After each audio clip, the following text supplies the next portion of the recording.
পেঁয়াজের গাছ অতিরিক্ত শক্তিশালী হলে পেঁয়াজের গাছের ডাগর হেলে যায় এবং ভেঙে পড়ে যায়।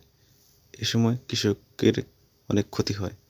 তাই পেঁয়াজের ডাগর শক্ত করার জন্য আপনারা বিভিন্ন ধরনের কীটনাশক ব্যবহার করবেন, যেমন প্রপিকোনাজল, ডাইকোফেনাজল, কার্বামেজিম, নোইন ইত্যাদি। যেসব গাছ শক্ত করার জন্য কীটনাশক ব্যবহার করা হয় ওসব কীটনাশক ব্যবহার করবেন।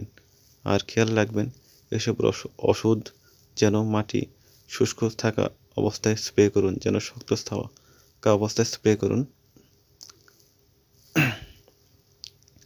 পেঁয়াজ একটি লাভজনক ক্ষেত। সঠিকভাবে পরিচর্যা না করলে পেঁয়াজে ভালো ফলন পাওয়া যায় না। পেঁয়াজের সেচটাও আমায় মাথায় রাখতে হবে, সেচ যেন পেঁয়াজের জমিতে পানি জমে না থাকে, এদিকে খেয়াল রাখতে হবে।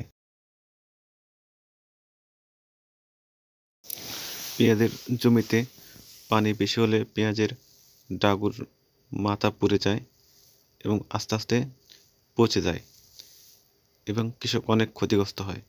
এই জন্য যাতে পানি দেওয়ার সাথে সাথে পেঁয়াজের ভিউ থেকে পানি শুকিয়ে যায় সেই পরিমাণ পানি